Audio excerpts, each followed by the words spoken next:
మన ప్రభు అయిన యేసుక్రీస్తు ప్రేమ గల నామంలో మీ అందరికీ హృదయపూర్వక శుభాలు తెలియజేస్తూ ఉన్నాను. బాగున్నారా? దేవునికి మన జీవితాల్లో నుండి జరిగిన కీడును గూర్చి, మేలును గూర్చి, నష్టమును గూర్చి, శత్రువుల ఎదుట నీకు సిద్ధపరిచిన విందును గురించి, పొందిన ఘనతను గురించి, ఇంకా ప్రతి విషయంలో నీ జీవిత అన్ని విషయములలో నుండి దేవునికి కృతజ్ఞతాస్తుతులను చెల్లింపవలసిన వారమై ఉన్నాము. ఎందుకు ఎందుకు అంటే ఆయన మన సృష్టికర్త. ఆయనకు మనము స్తుతి చెల్లింపవలసిన వారమై ఉన్నాం. మనమందరం ఆయన చేతి పని అయి ఉన్నాం. ఎవరైనా మనలో ఏదైనా గొప్పది సాధించినప్పుడు ఇది ఎలా సాధించావు అని ఎవరైనా మనల్ని అడిగితే మనం అంటున్నాం, ఈరోజు నా బుర్రలో నుండి వచ్చింది, నా టాలెంట్ అండి, ఇది నేనే సాధించాను. మనుష్యుడు ఎంత పశుప్రాయుడైపోతున్నాడంటే, దినదినము ఎంత పశుప్రాయుడో.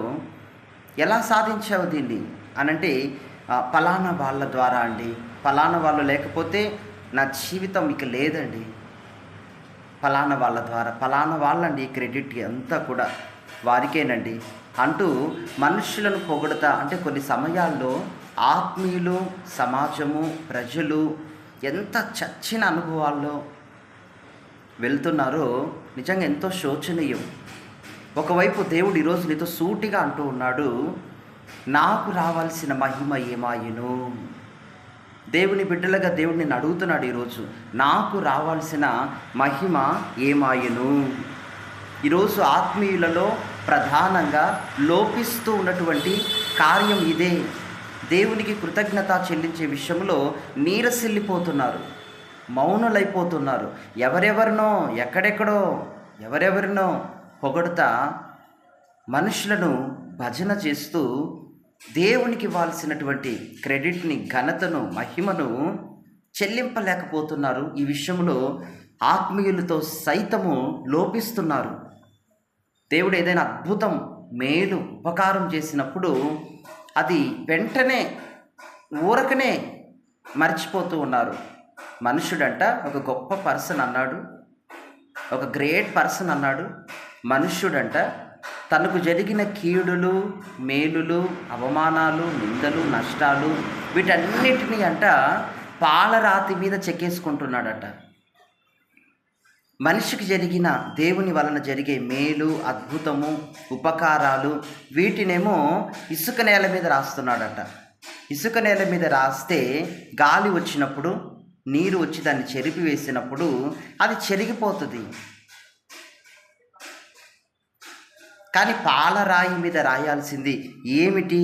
ఈరోజు మార్చేయండి మీరు కూడా మీ విధానాలని. పాలరాయి మీద దేవుడు మీకు ఇస్తున్న అద్భుతాలు, దీవెనలు, ఆశీర్వాదాలు, వాగ్దానాలను, పాలరాయి మీద మీకు ఇస్తున్న ఎక్స్పీరియన్స్, స్పిరిచువల్ గ్రోతింగ్, అదంతా పాలరాయి మీద రాసే అనుభవంలో ఆత్మీయులారా మీరంతా ఉండాలి. మరి ఇసుక నేల మీద ఏమి రాయాలి అంటే, తప్పకుండా గాలి వచ్చినప్పుడు, నీరు తాకినప్పుడు అది చెరిగిపోతుంది. కాబట్టి నిందలు, కీడులు, నష్టాలు వాటి మీద మనం రాసుకోవాలి. ఈరోజు ధ్యానించండి సంగమా. ఇది ఈరోజు మీరు, మనము అందరం కూడా మన డైరీలో నోట్ చేయాల్సింది ఏంటంటే, దేవుడు నీకు ఇచ్చిన ఆశీర్వాదాలకు నీవు మహిమను, కృతజ్ఞతను, స్తుతిని చెల్లించావా? ఏ వాగ్దానాలు నీకు ఇస్తున్నాడు? ఏది నీది? ఏది స్వతంత్రించుకోమంటున్నాడు? ఏ బ్లెస్సింగ్ నీది? ప్రారంభం నుండి ఇప్పటి వరకు ఈ యాత్రలో దేవుడు నీకు ఇచ్చిన బ్లెస్సింగ్ ఎన్ని కౌంట్ చేయి, లెక్కించు, వాటన్నిటిని నీ డైరీలో రాయి. బైబిల్ గ్రంథంలో మనం గమనిస్తే 10 మంది కుష్టి వ్యాధిగ్రస్తులు ఉన్నారు. యేసు ప్రభు దగ్గరికి 10 మంది వచ్చారు అయ్యా అని. దేవుడు వారిని కనికరించి వారు వెళ్ళే మార్గంలో స్వస్థపరచబడేటట్లు వారికి ఒక వాక్కునిచ్చి పంపించారు. 10 మంది స్వస్థపరచబడ్డారు మార్గ మధ్యలో. కానీ 9 మంది వారి భార్యను, వారి పిల్లలను, వారి బంధువులని, లోక సరదాలను చూడటానికి వెళ్ళిపోయారేమో, మరి వారి గురించి రాయబడలేదు. కానీ ఒక్కడు మాత్రమే యేసుక్రీస్తు పాదాల చెంతకు వచ్చి, యేసయ్యా, ఇంత భయంకరమైన కృష్టిని నీవు నీ మాట వలన బాగు చేసి నాకు క్రొత్త జీవితం, ఒక వరాన్ని నాకు ప్రసాదించావు. నా దేవుడవు నీవే, నా స్థితిని, నా బ్రతుకును, నా దారిద్ర్యతను మార్చిన సృష్టికర్తవు, దేవుడవు నీవే అని సాగిలపడ్డాడు, మ్రొక్కాడు. పరిశుద్ధుల సమూహములో ఉంటాను, నిన్ను ఆరాధిస్తాను అని, నిన్ను గుర్తుపెట్టుకుంటానయ్యా, నిన్ను మర్చిపోనయ్యా అని దేవుని చెంత మ్రొక్కి సాగిలపడ్డాడు ఆ వ్యక్తి. ఈరోజు దేవుడు నీతో మాట్లాడుతున్నాడు. నీవు ఎన్ని ఆశీర్వాదాలు పొందావో లెక్కించు. ఇంకా రాబో ఆశీర్వాదాల కొరకు దేవునిని స్తుతించు. అంతేకాని పశుప్రాయంగానో, లేకపోతే ఇది నాకు సంబంధం లేదు అన్నట్లుగానో ఈ సందేశానికి నీవు పెడచెవిని పెట్టొద్దు. పరిశుద్ధాత్మదేవుడు నిన్ను దిద్ది అన్నిటిలో పరిపూర్ణమైన ఆశీర్వాదాలతో నిన్ను నడిపించునుగాక.